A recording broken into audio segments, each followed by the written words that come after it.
time.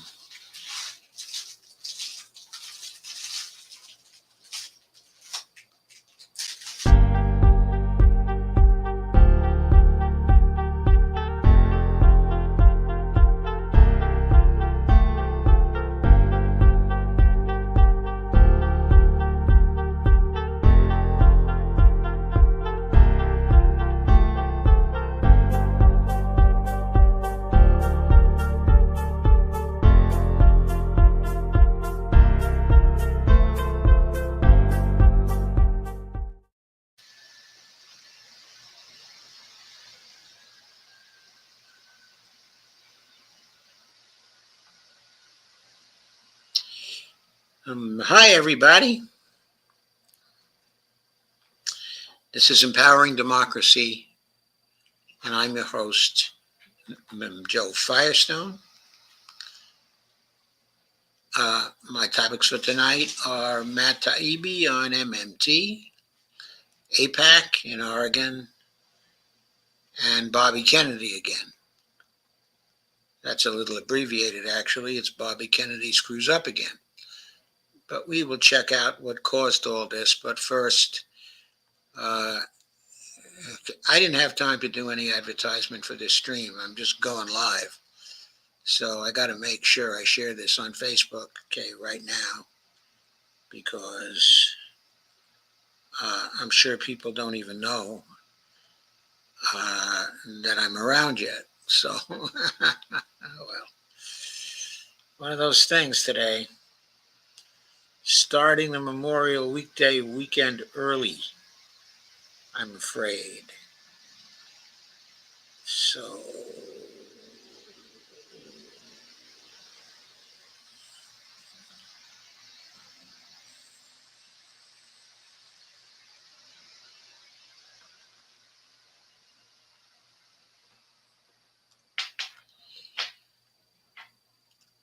hopefully we'll get a few people here off that.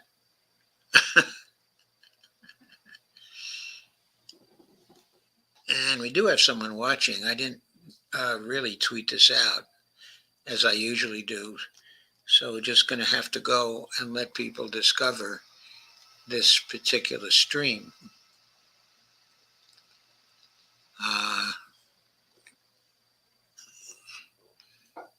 Well, maybe I can do this.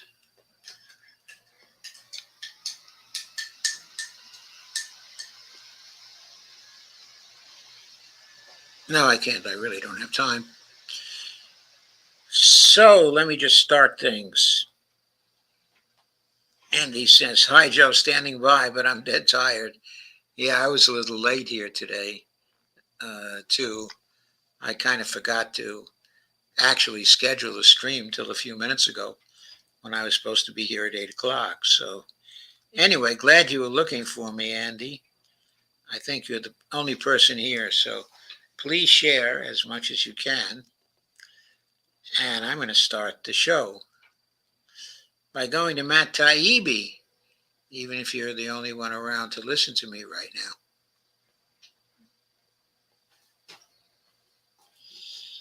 So let me see, where is Taibbi?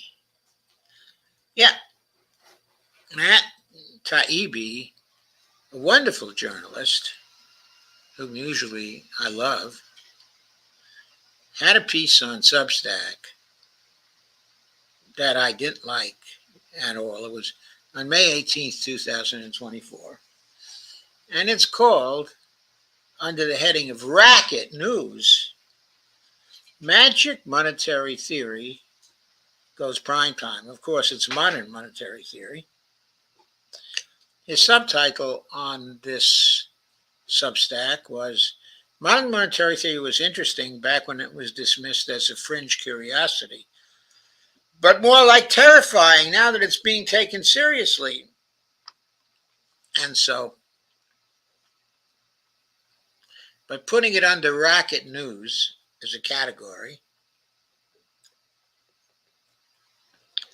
starts off with a smear.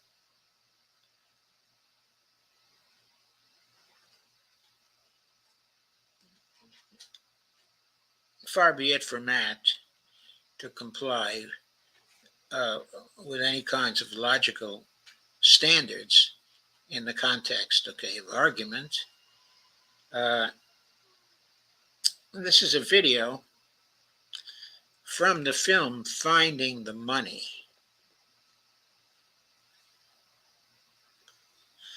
which is a film about MMT.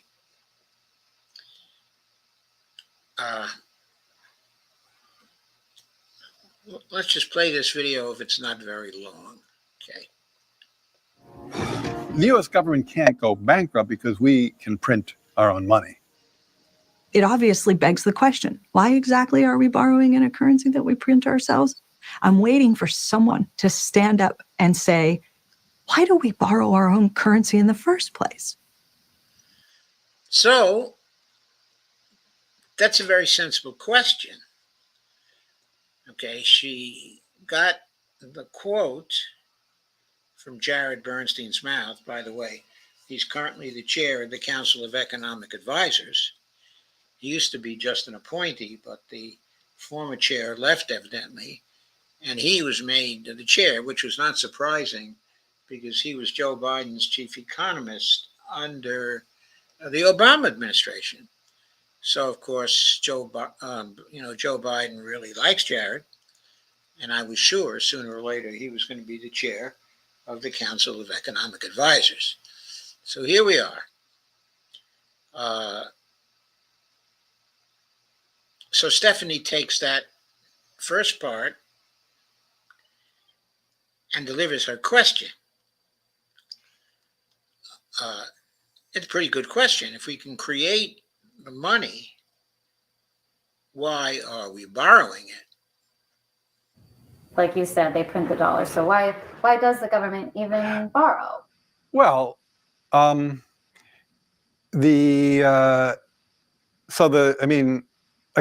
some of this stuff gets, some of the language that some of the language and concepts are just confusing. I mean, the government definitely prints money, and it definitely lends that money, which is why the government definitely prints money, and then it lends that money by selling bonds. Is that what they do? They sell bonds. Yeah, they sell bonds, right? Because they sell bonds and people buy the bonds and lend them the money. Yeah. So a lot of times, at least to my ear with MMT, the language and the concepts can be kind of unnecessarily confusing, but there is no question that the government prints money and then it uses that money to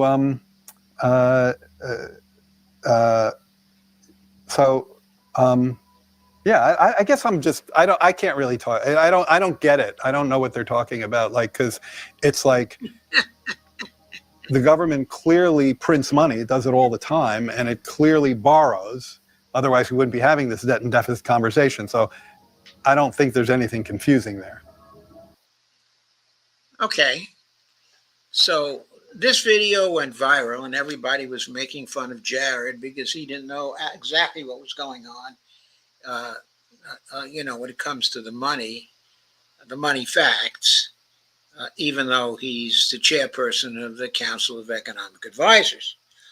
So this made a big splash on Twitter, and everybody was having, a lot of fun with it. But the fact is that Jared was right about the facts, even though he doesn't really understand why the borrowing goes on. The government sells securities in the very way the bank sells CDs. In fact, government securities are very much like a CD that a bank actually sells. So the point here is that, yes, the government creates money, and yes, the government also borrows money. And why is that? It's a perfectly interesting question, but Jared wasn't able to answer it. So Matt says, The above video went viral recently. It shows one of Joe Biden's top economic advisors, Jared Bernstein, trapped in a cage of on-camera ignorance when asked to explain why government borrows its own currency to pay bills. Confidence-inspiring comments like, quote, "The government definitely lends money by selling bonds." No, it doesn't lend money by selling bonds. Is that what they do? And yeah, I guess I don't get it. Resulted in rare simultaneously left and right guffaws. Yes, there were guffaws. And for good reason, because he was so confused by it all. But just to give some context, he didn't need to be confused by it all, because when he went to an Economist for Peace and Security meeting back around, I forget if it was 2013, 2014, or 2015, but I was there. And by the way, so was Bernie Sanders there for part of the time. And so was Ro Khanna there, and all kinds of other people were there. But he asked a question about MMT there, which was answered by the MMT people who were part of the meeting for Economists for Peace and Security.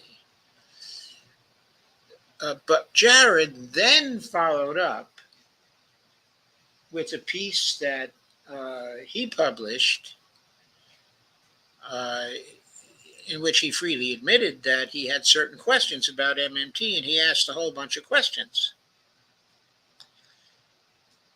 And he got a reply from L. Randall Wray, otherwise known as Randy Ray by us, and Stephanie Kelton. And they wrote a two-part series where they explained to him some of the basics, of MMT, and they covered the ideas of creating money.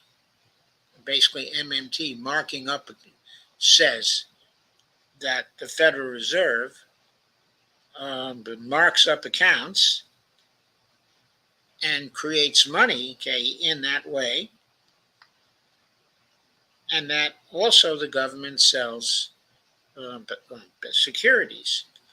So there was a two-part reply by them in some detail, very cogent reply, I might add. And then yours truly wrote a 6-part series, both explaining to Jared what was going on and also critiquing some of the mistaken ideas that Jared had. Now, I don't know if Jared ever saw that. I'm just a little guy, and he's a real busy man.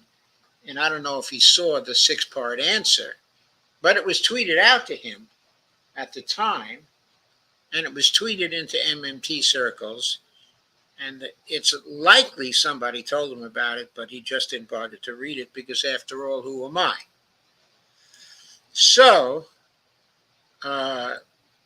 what I'm saying is there was opportunity for Jared Bernstein to understand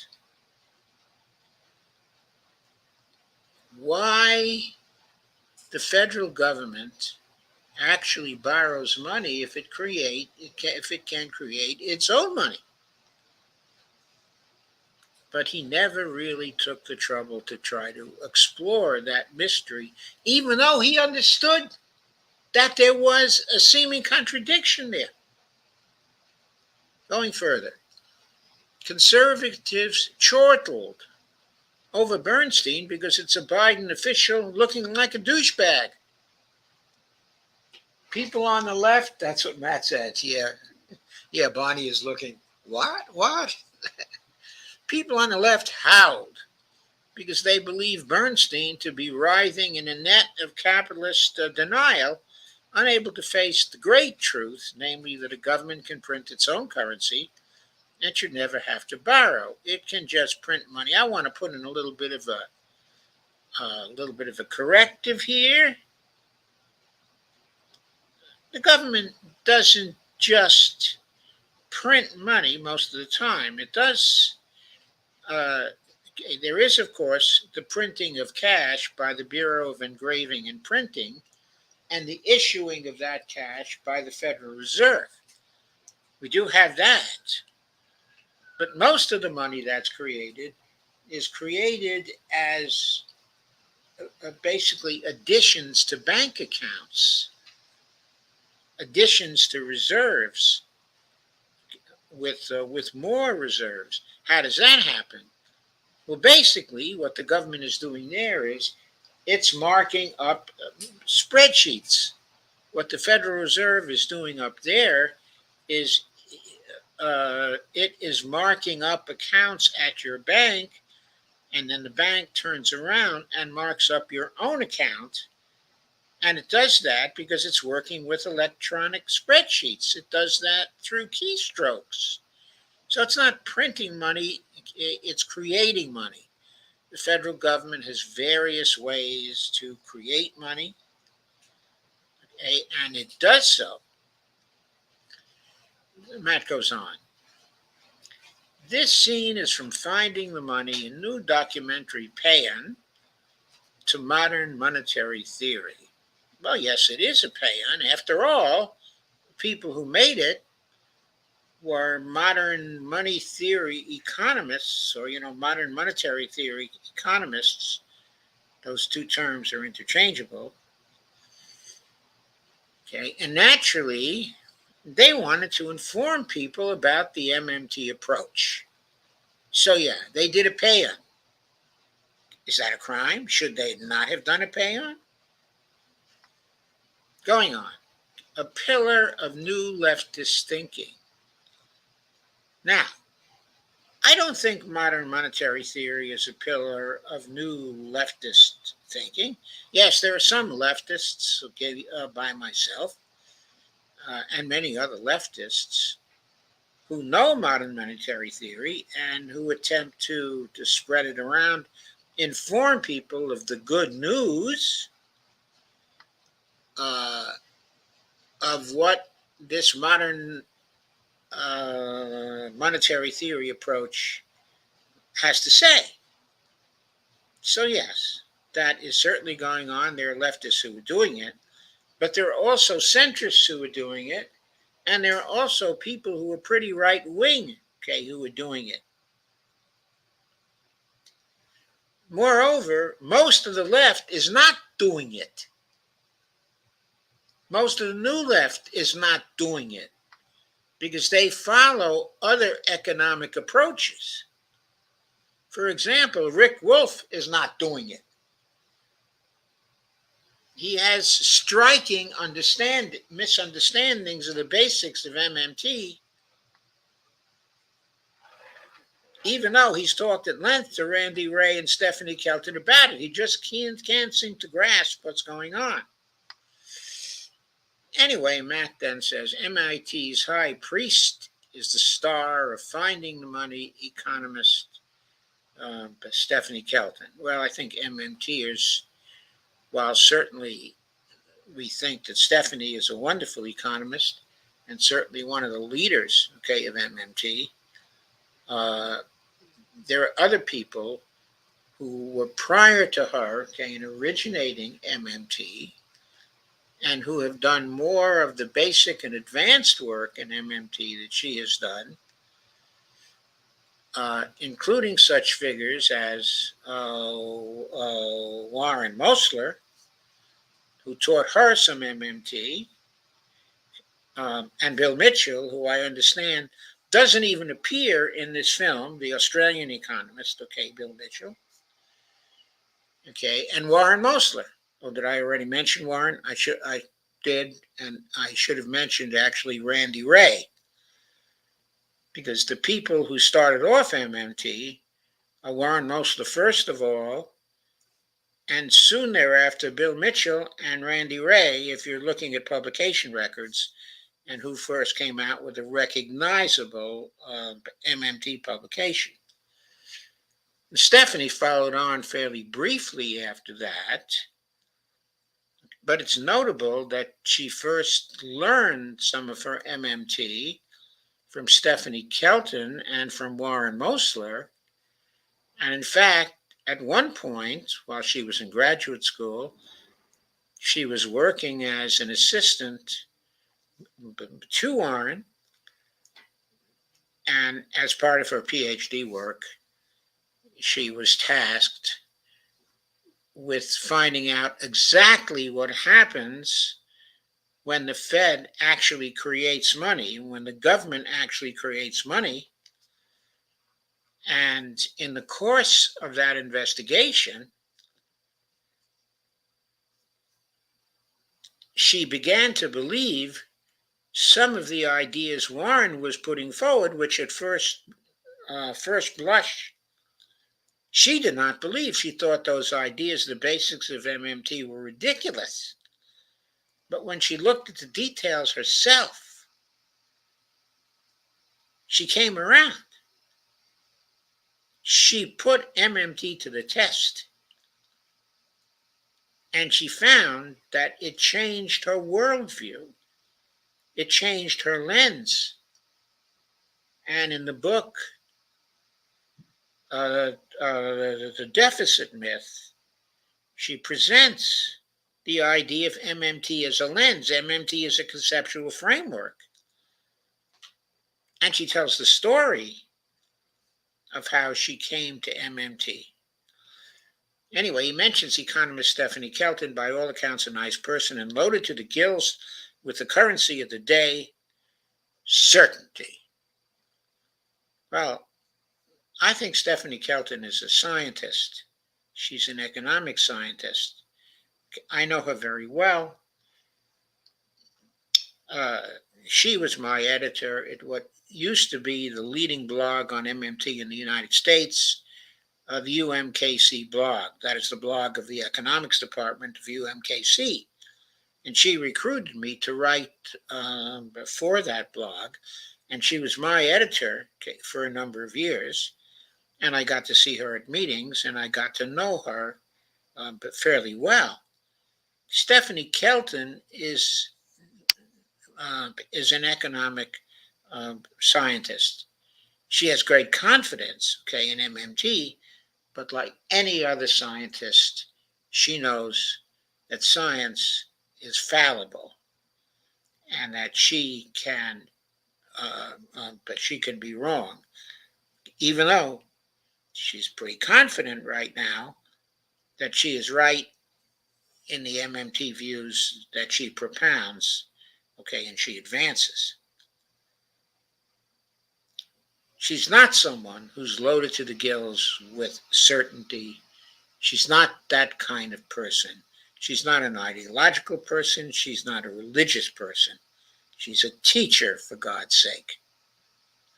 Kelton is sure deficits are fake, part of an age-old political fraud that cons the public into believing national debt is the reason politicians don't pay for social programs.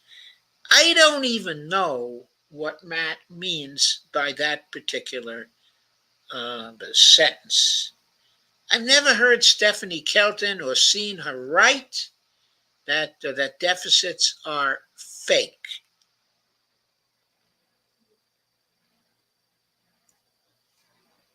What I have seen her say, and what is the line, of MMTers, and the line that I first saw in a title of one of Randy Ray's blog,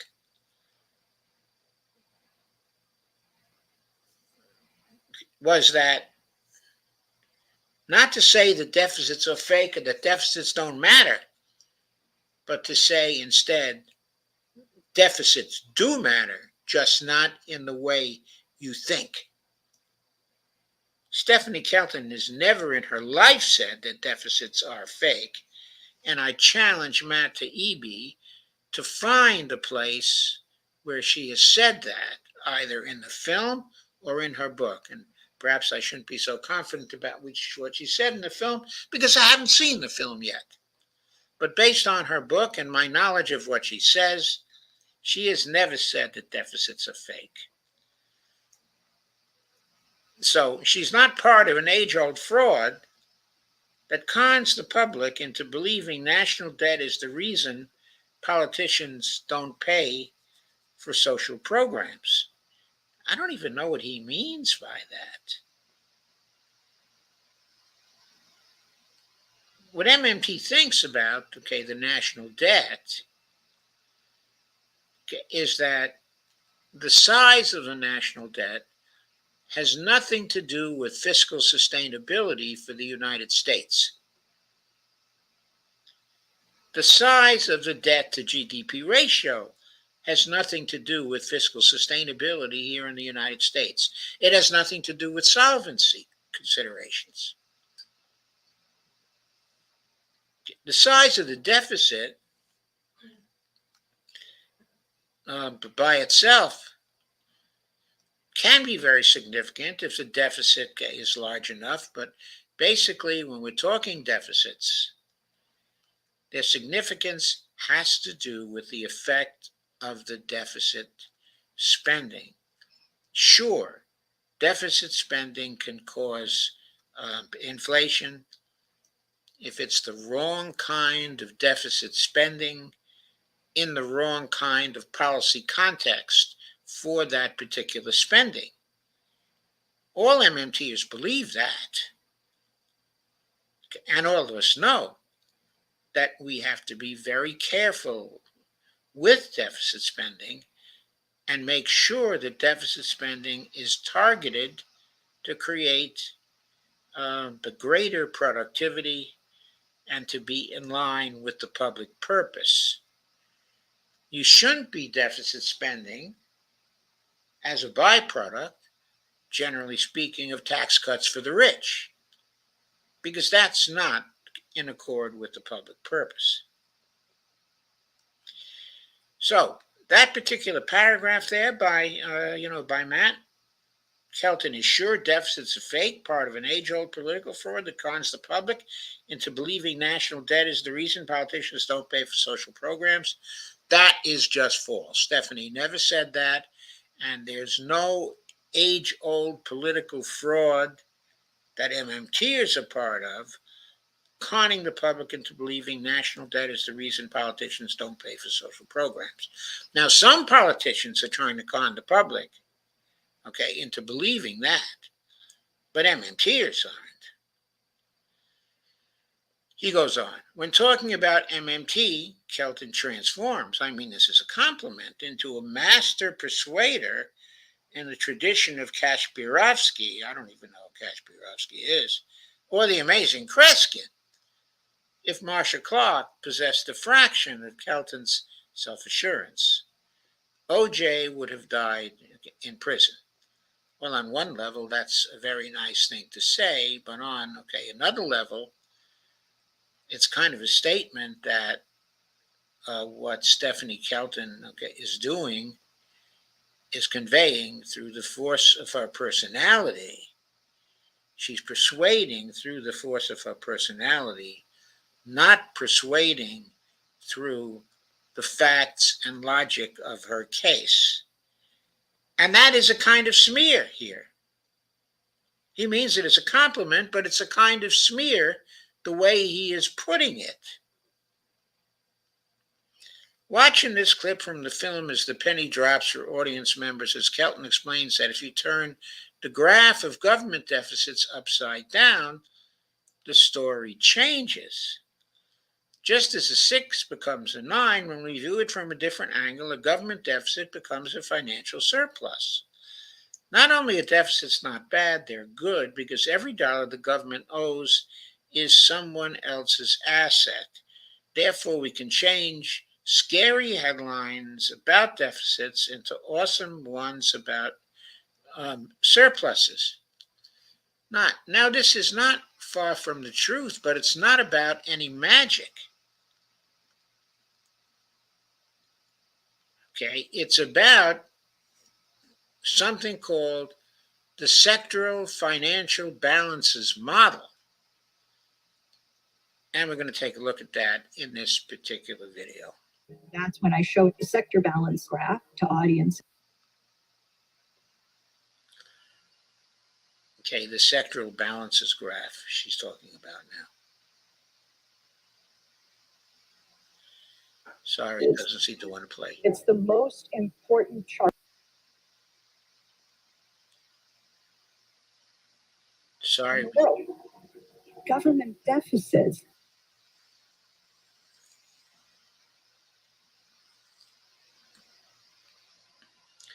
I'm sorry, we are not cooperating in relation to the graph. Are almost always seen in a negative light. Okay, I'm just going to have to do this by myself because that's not really cooperating. Okay, the point of this is that there is such a thing as a sectoral financial balances model. It's very easy to explain. If you look at the economy as divided into three sectors, the government sector, I'll make it even simpler. Let's divide it into two sectors, the government sector, okay, and the non-government sector. And let's consider that there are transfers of money going from the government sector to the non-government sector. What are these transfers of money? They are government spending. And there are also transfers going from the non-government sector to the government sector. What are those transfers? There are things like taxes, tariffs. There may even be sometimes grants from the private sector that go into government. There are proceeds for books. You go to the government printing office and buy some books from the government. So there are lots of different transfers going from the private sector into the government. So when the government spends more than the money it collects from the private sector in any finite period, that is looked upon as a deficit for the government because it's spending more than it's getting. But when the non-government is giving more than it is getting, then the non-government is in a deficit. Conversely, when the government is spending more than it is getting, then that means that the non-government sector is getting more than it is sending to the government.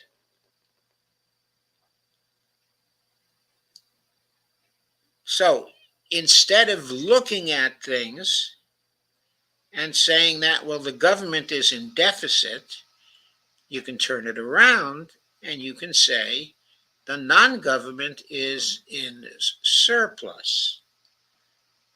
Now, a very simple point is, if you're in the non-government sector and you are the target of government spending in the non-government sector, if you are the target of deficit spending by the government, don't you want that deficit spending to exist?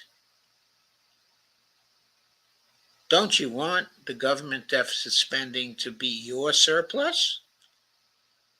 Or would you rather have a situation where you're giving more to the government than you're getting from the government?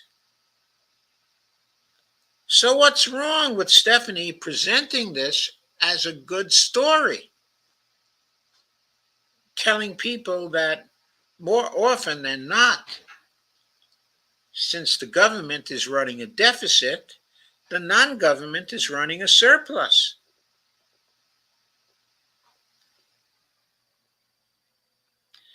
What's wrong with making the public aware of that? That the deficits government run are good for various sectors, for various parts of the non-government sector. Matt Taibbi goes on and says, that was easy, wasn't it, or was it? I saw finding the money, and all I can say is run. Okay, why? And here Matt goes into what can only be characterized as a smear. I spent nearly 10 years listening to people who in previous eras would have been wandering pantless in asylums insist the solution to all of Earth's problems could be graphed on a napkin. Quote, but is that what Stephanie did? Did she graph something on a napkin? No, she used a regular graph, an economist graph, a graph of the sectoral balances model. Quote, okay, if you put 1,000 junk mortgages in a box, shake it up 10 times, tap the lid, and yeah, abracazam, 23% will be AAA rated when you open the box again, quote unquote. Well, fine. Did Stephanie do that? Are the MMTers doing that? Banks sold this dream to pension funds, insurance companies, hedge funds, each other, and finally themselves. When it went kablooey, Wall Street, I'm reading from Matt now, ran to the Fed and successfully demanded to be fully compensated for losses caused by its own defective products, arguing society had an obligation to bail out its delusions.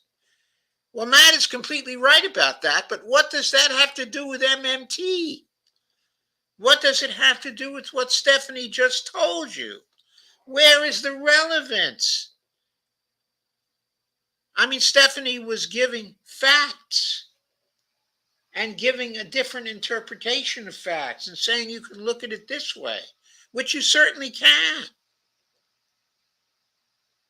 So why was that like the kind of swindles Wall Street was perpetrating on people? Matt goes on, self-proclaimed arch capitalists discredited themselves so much in those years, claiming they discovered gravity-defying, quote, new paradigms, unquote, that after the crash, lefty economists for the first time in ages supplanted conservative opposites to earn the ear of Beltway policymakers. I don't know who Matt is talking about there, because most of the advice that's being given to Beltway policymakers is still being given by the neoclassical economists, the same ones who claim they discovered gravity-defying new paradigms, and they were the ones who caused the crash, and the people in government still turn to them. They still turn to people like Larry Summers, for example, for advice. They still cite the Reinhardt and Rogoff work. They still cite absolutely scandalous views that came out of the 1990s about how wonderful it would be to package mortgages in different kinds of packages to spread the risk until finally these packages could have very high ratings from the bond agencies. Has MMT done any of this? Is MMT guilty of any of this? Yes, MMT is a new paradigm. It's a new way of looking at things. But is there something wrong with this way of looking at things that Matt can tell us about? And she says, 15 years later, these bold thinkers are taking the helm. They are? Is Stephanie Kelton taking the helm? Is Warren Moster taking the helm? Is Bill Mitchell taking anybody's helm? Is Randy Ray taking the helm? Is Scott Fullwiler taking the helm? Is Matt Forstater taking the helm? None of these people are taking the helm. Some MMT economists have had an influence on Rashida Tlaib in some legislation she put forward, and it was very good influence, by the way. But I don't see Stephanie Kelton at the Federal Reserve. I see Jerome Powell, who's a troglodyte at the Federal Reserve. I don't see CBO being run by MMT economists. I don't even know if they have a single MMT economist on their goddamn staff. And who's the Secretary of the Treasury? It is Janet Yellen, who doesn't have an MMT bone in her body. 15 years later, these bold thinkers are taking the helm. We're seeing a paradigm shift away from free market dogmas. Cheers, Jacobin in the recent interview with Kelton. And their solution to the accounting madness of the financialization era is, quote, just turn the paper upside down. No, that's not their solution. That's making a particular point about how to look at the other side, okay, of deficits. What MMT says is look at both sides, okay, of the deficits, and look at the consequences of deficit spending, and look at the consequences of surplus spending. And then Matt goes on to say, the pendulum has swung all the way back, and in a twist, belief will be mandatory this time. I don't know who said anything about mandatory. Nobody said anything about that. Certainly not Kelton. Certainly not the MMT years. And nothing is as simple as just turning the paper upside down. Stephanie was making one very important point. The numbers of important points made by MMT in relation to contrast with neoclassical economics and neoliberal economics, there are thousands of such significant points. Not just one. And it's not just turn the paper upside down. It's a whole framework. But Matt Taibbi is too busy to learn that framework. He's too important to learn that framework. He's too important to do his journalistic work with respect to that framework. Instead, he just prefers to smear Stephanie and to smear the film Finding the Money. And that's what he does here. It's rather contemptible in my view. Well, that's the first piece I wanted to cover tonight. And I'm almost done with my rationality here.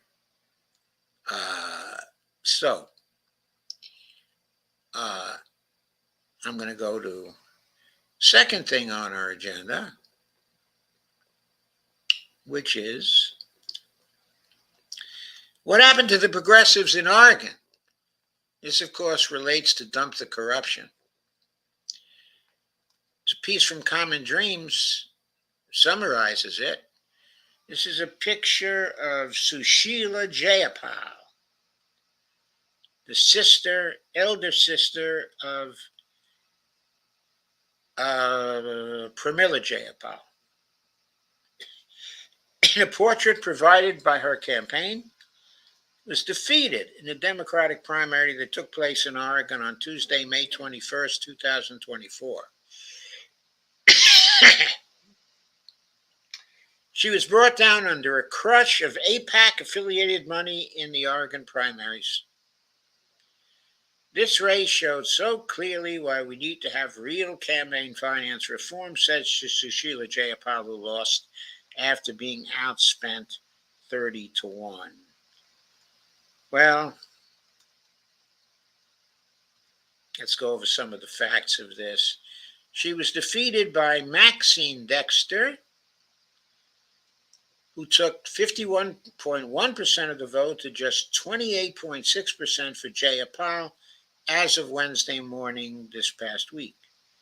Jayapal, the eldest sister of Pramila Jayapal, who chairs the Congressional Progressive Caucus, has been critical of Israel.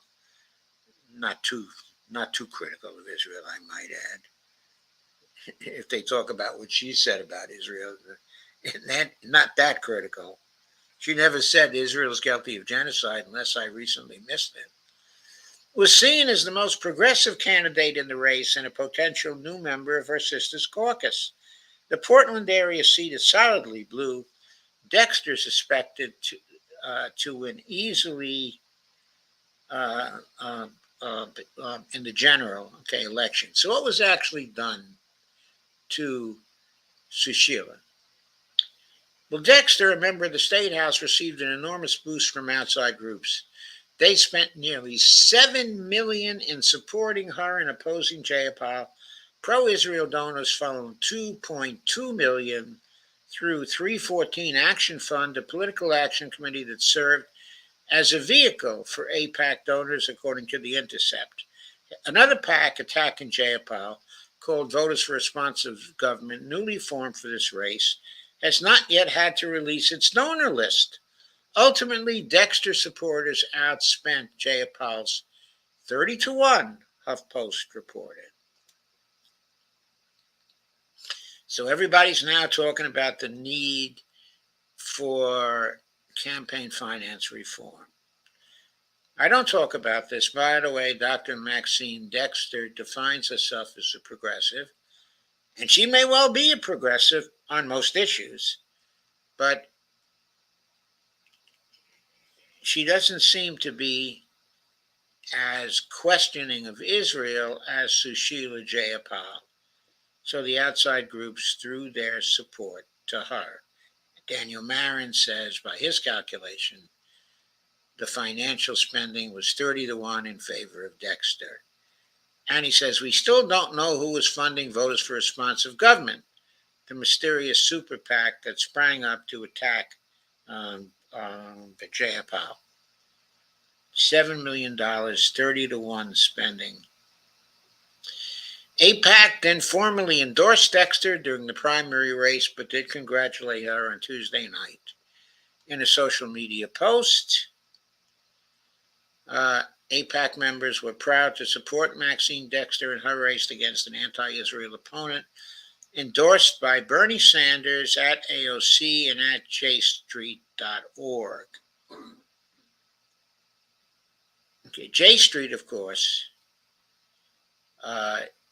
is sometimes critical, of Israel. But far from really being critical of Israel, they're trying to walk the line and not get in to say that Israel is committing genocide, in Gaza. They're not exactly a lefty Jewish organization. They're sort of mildly left, just as AOC and Bernie Sanders are mildly left. But of course, that's not good enough for AIPAC. They need to attack anybody who makes the slightest peep about what Israel is doing is wrong.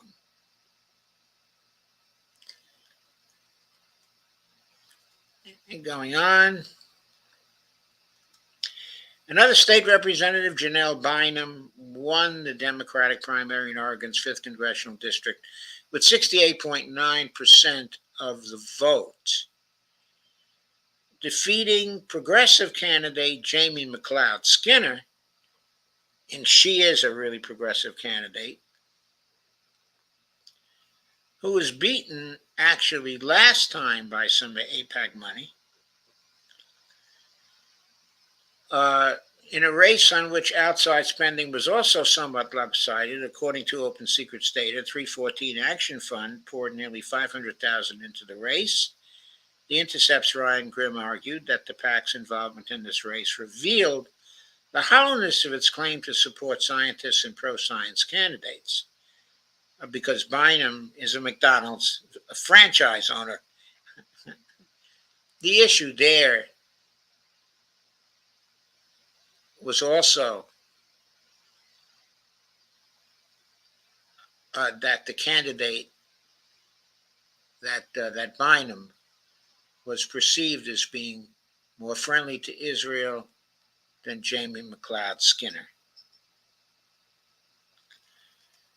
Unlike Biden's 3rd district, its 5th district will likely have a competitive race in November, with Biden seeking to unseat incumbent Representative Lori Chavez DeRemer. By the way, Lori Chavez DeRemer is going to be very, very well funded, and it will be interesting to see just who AIPAC supports in the general here. Having defeated a real progressive, Jamie McLeod Skinner, will they now move over to be supporting Lori Chavez DeRemer? National Democrats have their eyes on the seat, which is seen as highly winnable. Won't be highly winnable if AIPAC comes in again in the general behind Biden. The Democratic Congressional Campaign Committee supported Bynum with more than 1 million in the primary, according to CNN. As elsewhere, pro-Israel groups funded ads in Oregon that had nothing to do with Israel or Palestine. This is a strategic position by AIPAC and its super PAC, the United Democracy Project, thanks to growing support for the Palestinian cause. So I'm not going to continue with the rest of this, but it points up, that UDP is taking on squad members in certain areas like Jamal Bowman in New York and Cori Bush in St. Louis. Bowman is facing a pro-Israel Democrat on June 25th and Bush on August the 6th. And you can be sure that AIPAC or its UDP super PAC arm will be pushing millions of dollars in these races because they think Jamal Bowman can be defeated and Cori Bush, can be defeated. So, what was important about this race? I think it showed the need for progressives to run dump the corruption campaigns. Small dollar, dump the corruption campaigns, and run on, of course, the idea that people taking big money are committing an anti-democracy crime and deserve to be defeated just on the basis that they're taking the big money or not repudiating the super PAC money, that they're just smiling all the way to the bank, taking the gift of election that was given to them by buying the election by spending at a 30-to-1 race. We can't get campaign finance reform until we get all the people, all the bought people out of Congress. Maxine Dexter is now a bought person, at least with respect to Israel. We can expect her to be very accommodating to the people who allowed her to outspend her opponent by 30-to-1. The only way to beat this money is to constantly preach that what these elections are about is whether you're going to elect someone who will listen to you, the voter, or whether you're going to elect someone who's going to listen to your donors and not to the voters. That's what it's about. The races in Oregon were not run on that basis, so the two progressives lost. They lost because they didn't run DTC campaigns. That's why they lost. So, I'm going to check in with you right now for your comments to see what's going on.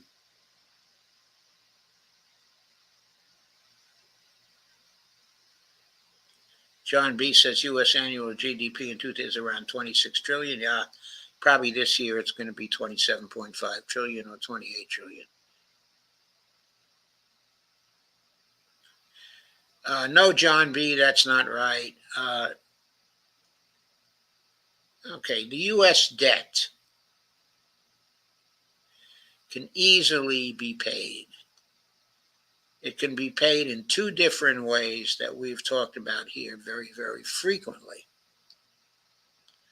Specifically,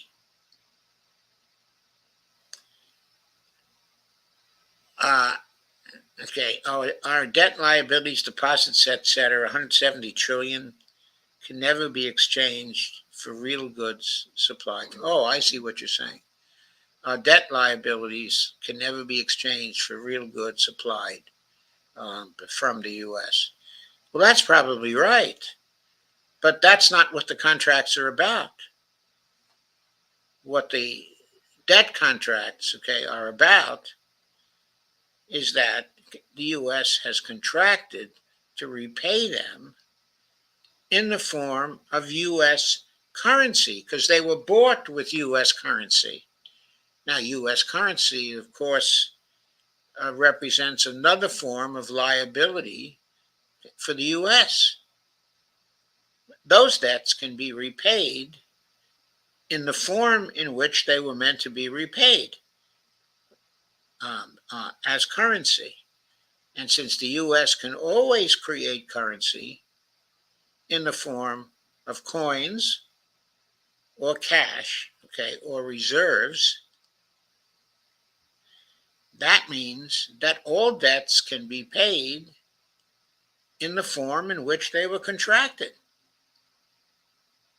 I mean, you're raising a false issue. In that respect, all the U.S.'s external debt cannot and will not ever be repaid. That is not true. It can be repaid by the minting of platinum coins, if we choose to do it.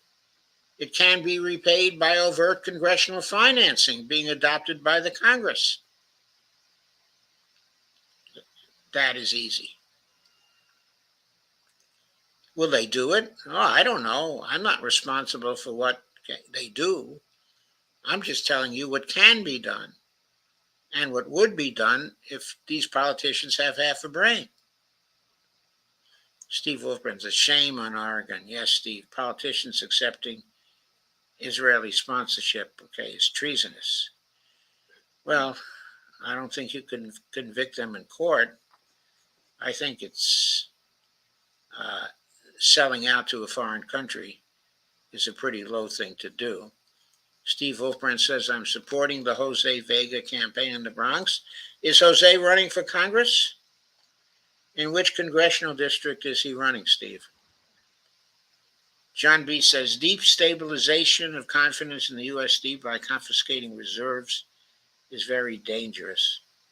What do foreign nations do with their USDs?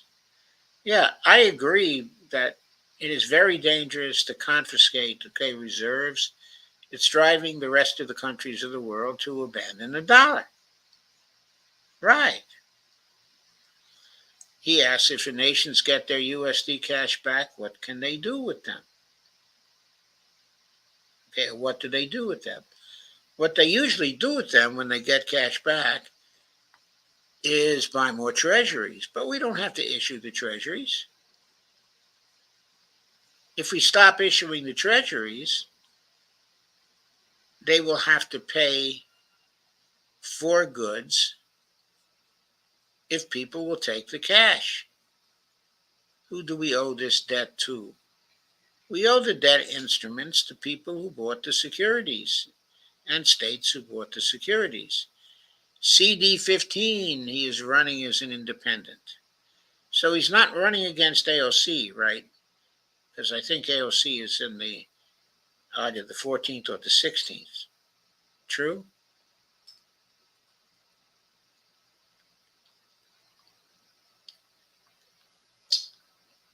Anyway, I'm glad to see him running as an independent. I hope he wins. Anyway, I'm going to go on to the third piece, which is Kennedy again. Bobby Kennedy again.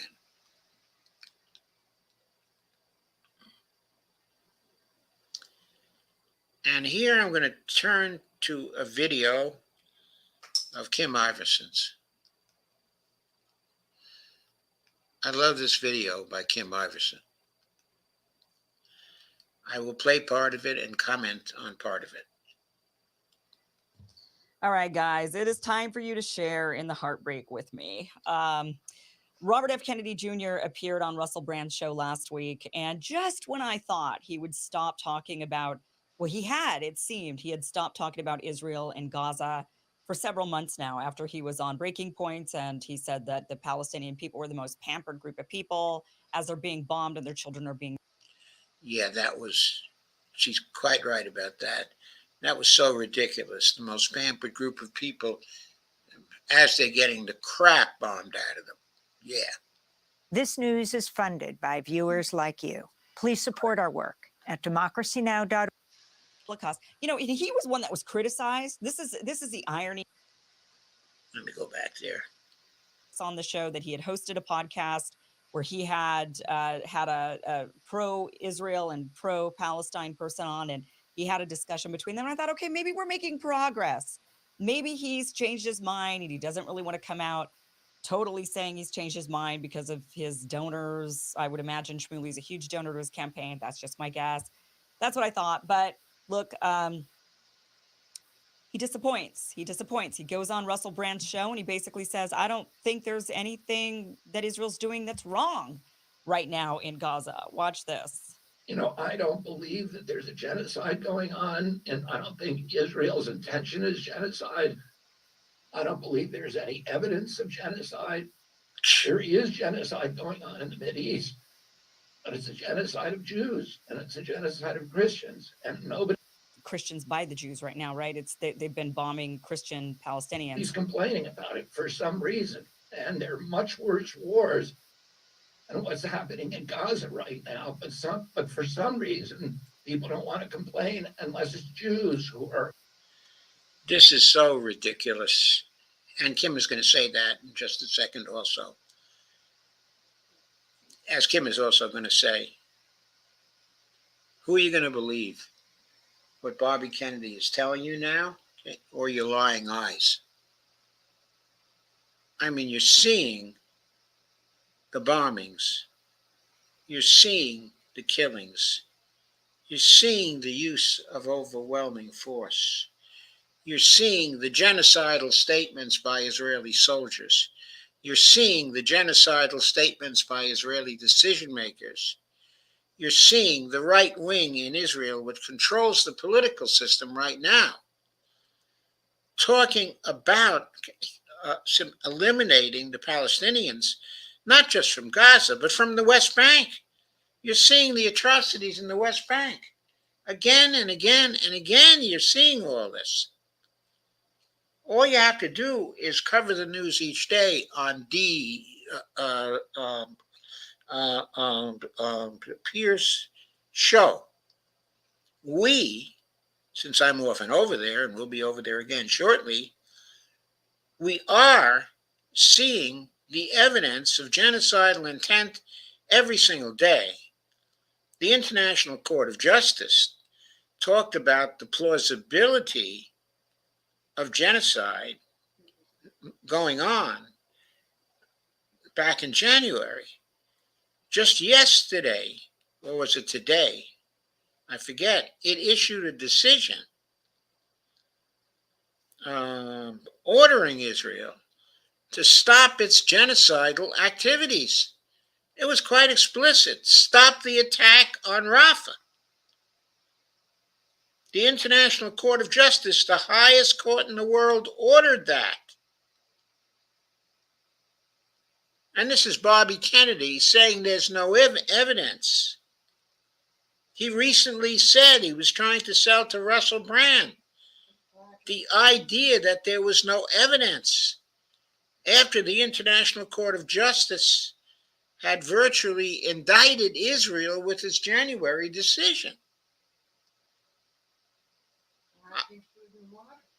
Huh? Blocking food and water. Yeah, blocking food and water. Who's blocking food and water? Food and water is being blocked in part by the Israeli government and its soldiers, and in part by right-wing zealots who the Israeli government is refusing to control. They're like the Nazi street gangs.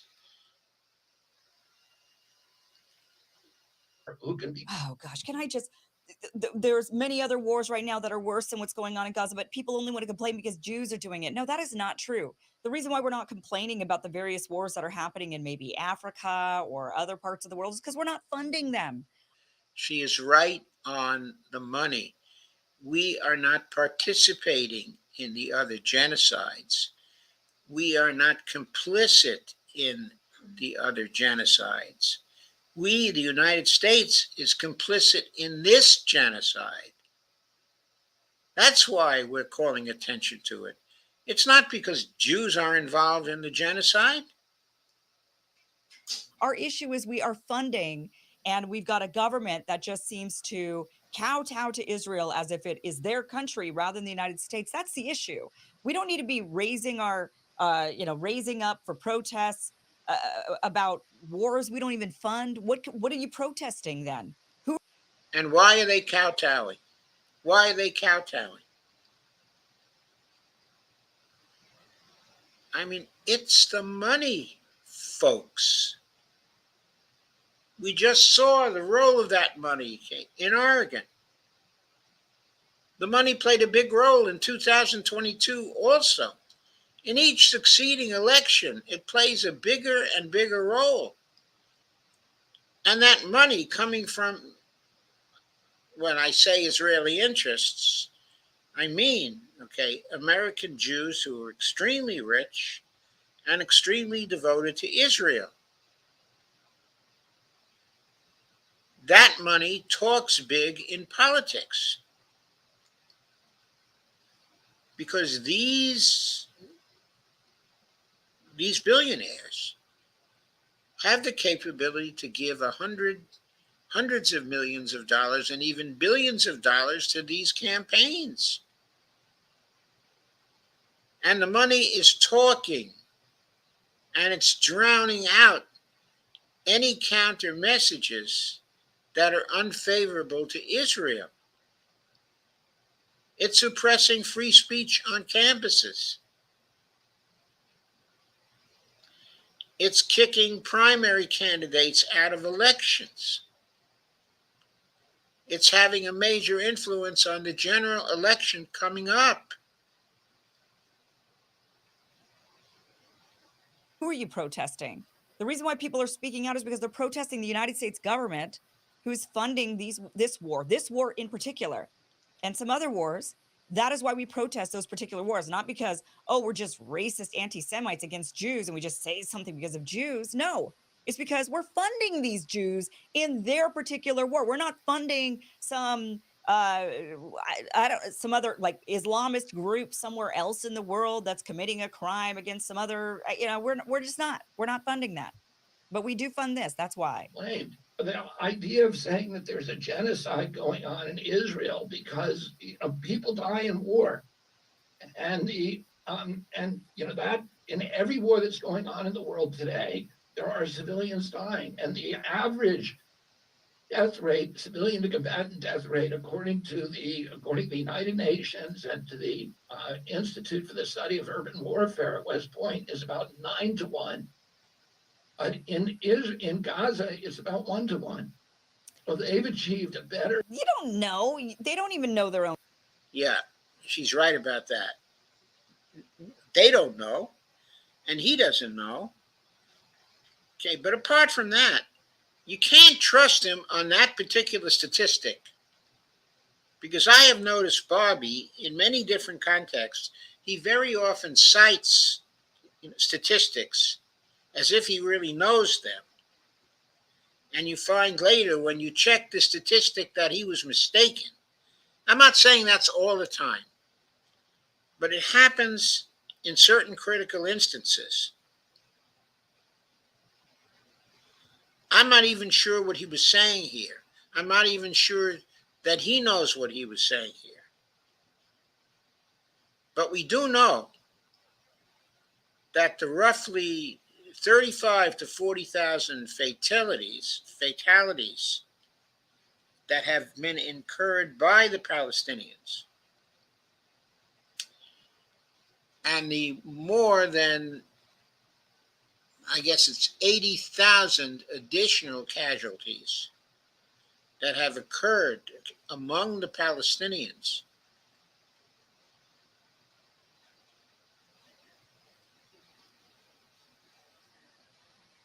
talk big from the standpoint of whether Israel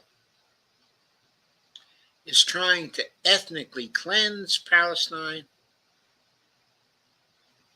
and commit a genocide inside of Palestine.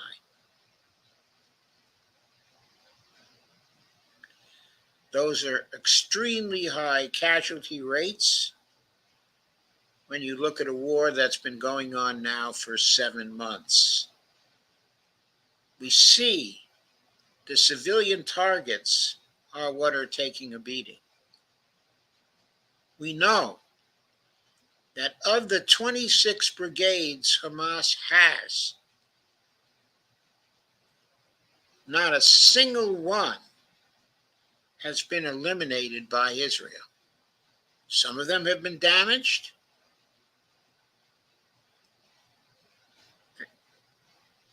Some of them have had to replace people. But not a single one has been eliminated by Israel. That's how much a failure their campaign has been. Why is it such a failure? Because, in my view, they're not simply trying to go after Hamas soldiers. They're trying to drive the Palestinians out of Gaza entirely and out of Palestine. And there's collateral evidence about that also in the oppression against the Palestinians going on in the West Bank. Sure, the numbers aren't the same there because it's not continuous open warfare, but it's continuous daily chipping away at the physical safety and well-being of the Palestinians. And we see it happening. And the right wing in Israel is very public about its statements about wanting the Palestinians out and appealing to the justification of God.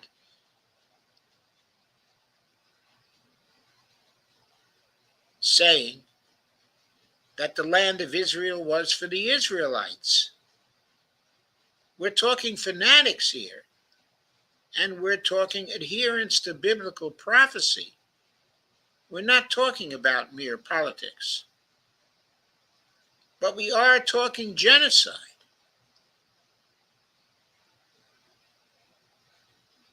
As the example of the Amalekites fully suggests. Numbers. When they're asked about it, they say, well, we think we've killed this many Hamas people. We're not really sure. Or actually, they claim they're pretty sure about the Hamas numbers. But then when you ask about civilians, like, we don't really know. Well, how do you know then how many Hamas fighters you killed? They protected in the most challenging conditions. The Israeli government had, the IDF has protected civilians better than any army in history. John Spencer said it has done more to protect civilians under more difficult circumstances than any army in history. There are so many incidents where it has deliberately tried and succeeded, in killing civilians. I mean, do we believe him or do we believe our lying eyes? The Israeli propaganda is omnipresent. And it does try to provide counterfacts. But there are no counterfacts to the slaughter of the 6-year-old girl by the name of Hind. that the Israelis killed, and the rescue workers who were coming to rescue her, that they also killed, and the killing of her family, who was taking her somewhere in a civilian car. I mean, that incident made it full-blown clear that these Israelis are going after civilians. And then there was the incident where Palestinians were running to get the airdropped food and other goods that were being given to them as a form of external aid. And the Israelis waited until the Palestinians came to pick up the food, and then they slaughtered the Palestinians. There are so many instances. It's not a matter of just a few anecdotes. There are so many instances of the deliberate killing of civilians in this war and the deliberate targeting of civilians. How can Bobby Kennedy say what he just said?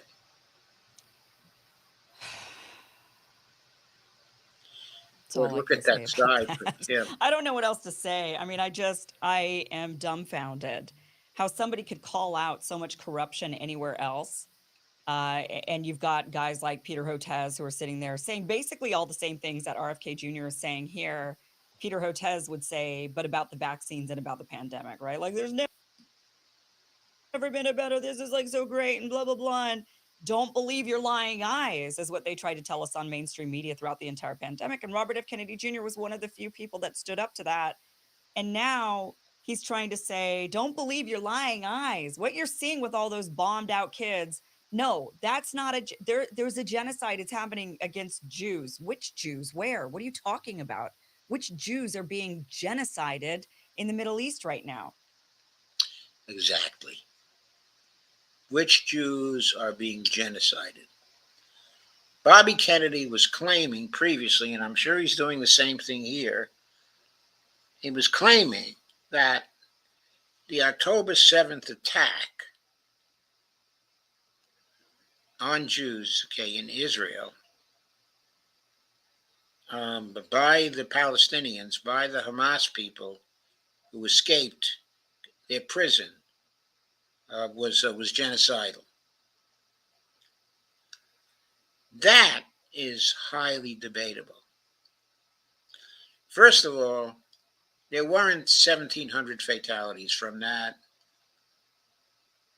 There were 1,100 fatalities. And at least half of those fatalities were caused by Israeli gunfire. All the stories of Palestinian atrocities have been rebutted one by one by outlets such as the Gray Zone, and the Electronic Intifada. And besides, we're talking about relatively small numbers. If we're talking 600 Israeli casualties on October 7th caused by Hamas, and we're laying that against the nearly 40,000 fatalities by now of Palestinians, who's being genocidal?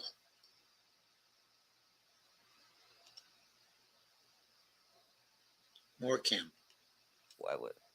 Where? Yes, there was an attack from Hamas onto some parts of Israel, kibbutz. I find it extremely offensive that anybody calls that remotely claims that it's near the like the Holocaust. You know, he was one that was criticized. This is the irony and the absolute insanity of it. He was criticized during the pandemic when he stood up at the Defeat the Mandates protest and he said, that what they're doing to us, like even basically the Jews in the Holocaust, I don't exactly know what his quote was specifically, but it was something about even the Jews could hide from the government during the Holocaust, right? But we're not able to hide because of all the things that they're trying to do to us. He was talking about digital passports and all the surveillance that they're wanting to enact on us. And he was saying it was Jews could at least hide, and they're not allowing us to hide. They went nuts over that comment, right? People, the media, he had to apologize. His wife even had to come out and say this was like a disgusting, abhorrent comment that he made. Everybody condemned him for that, saying, how? Okay, that's enough, I think. The rest of it is very good. Okay, I commend it. Okay, to you. Kim did a very good job here.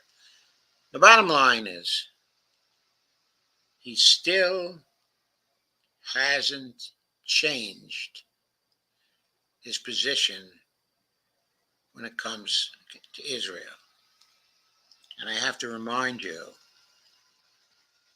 that there's a long list of things that he is not good on. Again, the filibuster. He says he doesn't want to go after a democratic institution like that, a small d democratic institution. That's the least democratic institution that's in the Congress. He doesn't want to go for Medicare for all.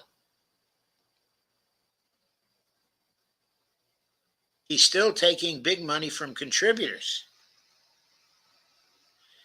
even though he now has all the money he needs outside of small dollar donations, because his vice presidential candidate is so wealthy. He evidently hasn't changed his position on Israel. He's still trying to defend Israel in spite of the international findings of wrongdoing that we have and all the evidence that has mounted up. What are we seeing here? We're seeing the stubbornness, okay, of a candidate who won't believe his lying eyes.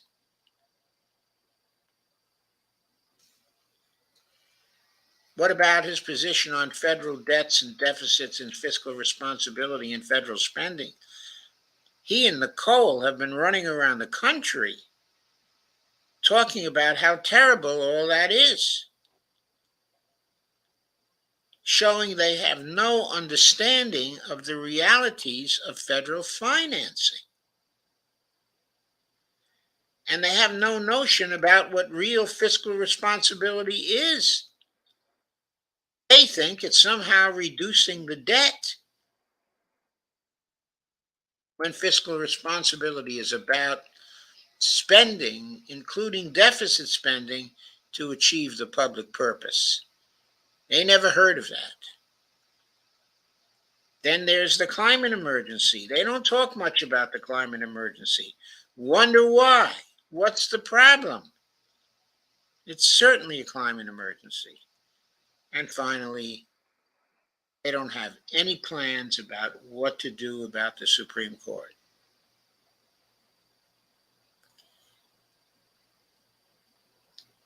If Bobby should win the presidency and he allows the Supreme Court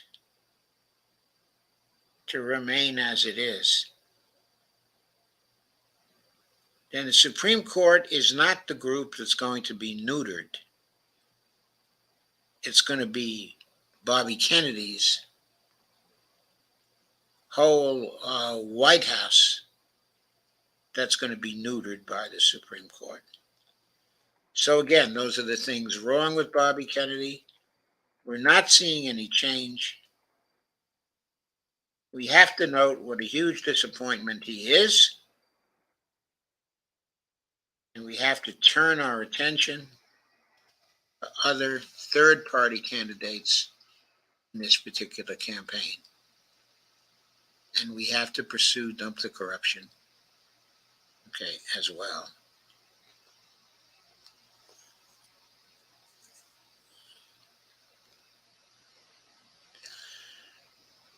Okay, so here's a comment Oh, Steve says he's running against Richie Torres. Would be wonderful if he could. It would be wonderful if he was able to defeat Richie Torres, who was totally sold out to the Israeli lobby. 2017 goods cannot be delivered in any realistic time frame. Look, John B., try to understand.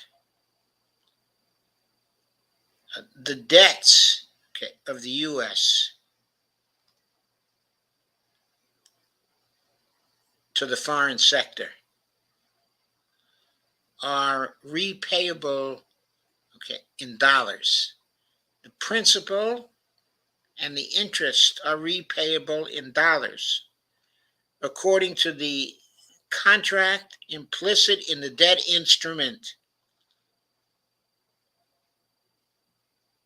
There is no contract to repay the debts in real goods terms. There never is when securities and bonds are sold. That's not how it's done.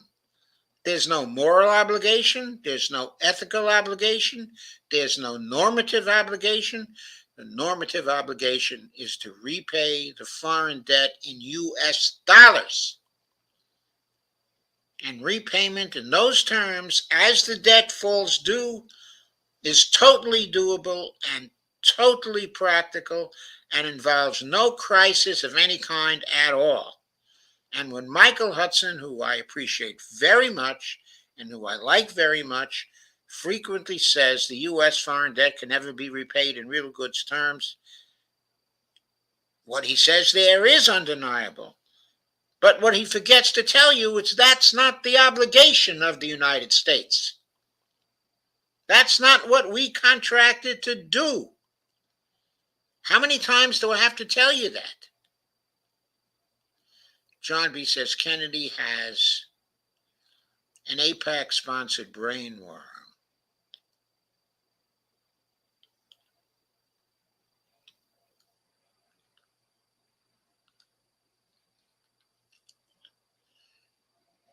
And Steve says, oh my God, I just can't with RFK. Doc, I'll send you some information on the Jose thing. And John B. says, I understand that, Joe. The value of the USD is determined by demand. Yeah. Yeah.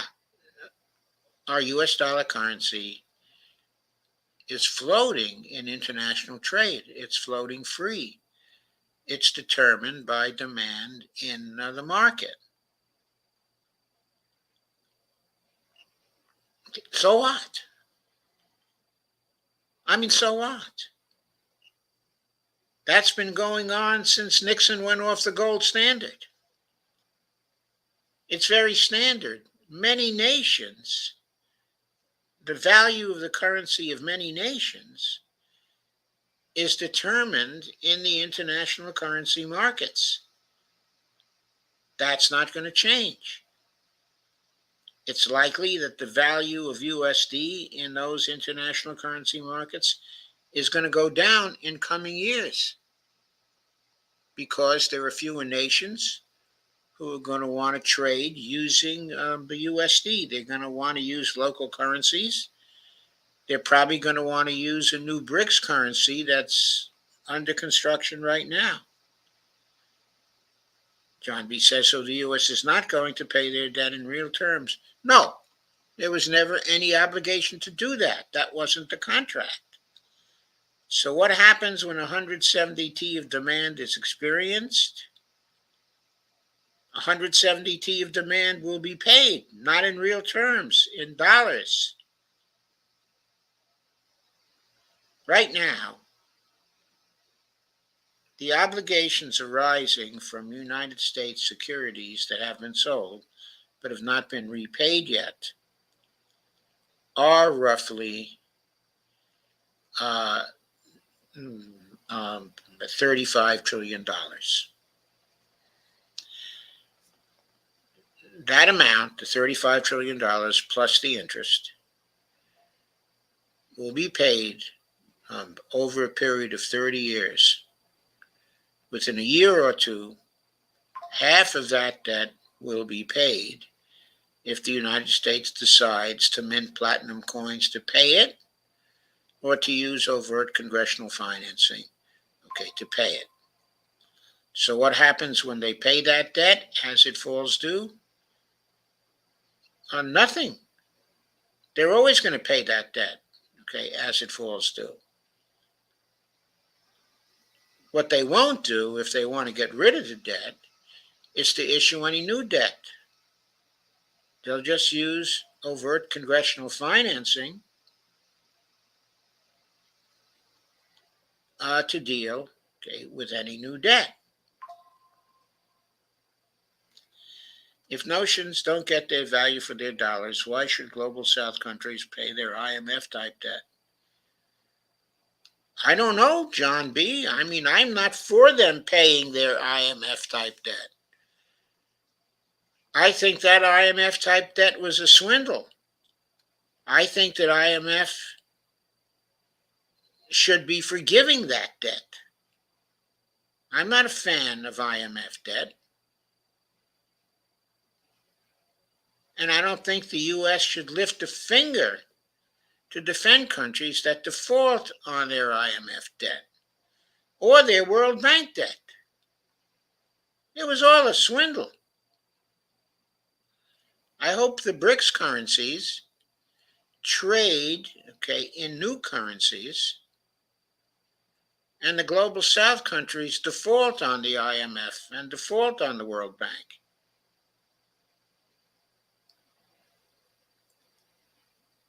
And John B. says he agrees. Okay, I think we're just about done, and then I need to go over to Dee's show also. So I'm going to see if she's still around with her show.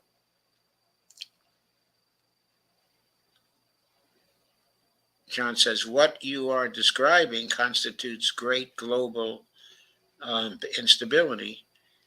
Well, I don't think it does. In other words, I think what's going to happen is that the BRICS nations, in due time, will renegotiate their IMF debt and their World Bank debt and debts to other Western institutions, and will probably pay some portion of that debt, and then everybody's going to move along. I think that's what's going to happen. Of course, the U.S. is going to have to learn to adjust to changes. It's going to have to learn to adjust to the realities of the multipolar world. It's going to have to learn to adjust to the fact that it's no longer a military hegemon, that there are a number of countries that are strong, in their military, and that can counter the U.S. in their local areas. I think the Russians are far more powerful than the United States is in Eastern Europe.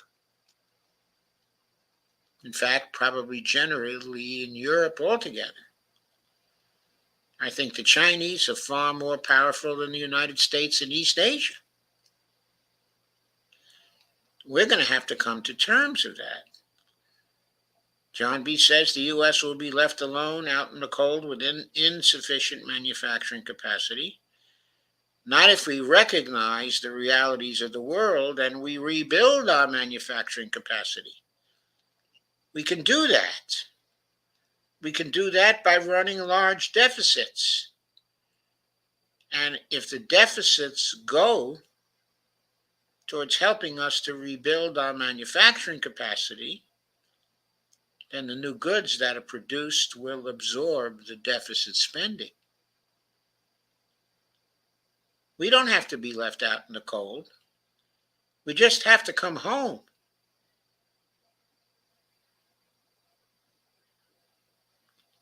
We just have to start making things again. These are cold, hard facts, Joe. Domestically unacceptable. Recovery will take many years. If it does turn out to be domestically unacceptable, John B., then you're right. Recovery will take many years. But if we recognize the realities right now, and somebody comes in and recognizes them and talks to the American people and says, here's what we have to do, we can probably have a new deal that will allow us to recover within 5, 6, or 7 years, not many years. And the recovery period will be an exciting time and a very prosperous one for Americans, generally speaking.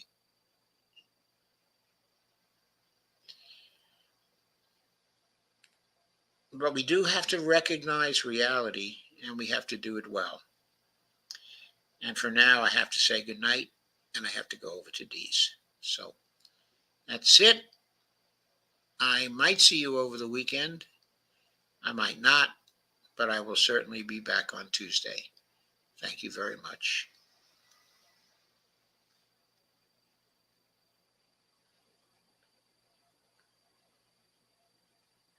No, John, you don't understand. All foreign debts will be paid. They will be paid in the currency in which they were contracted for, U.S. foreign currency. They will be paid on time. They will be paid with interest, in U.S. dollars. If other nations don't want to accept those dollars, they have no legal recourse, and no other recourse either.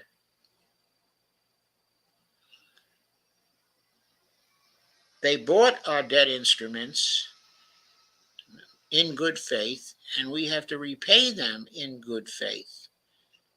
But we don't have to repay them in any other currency.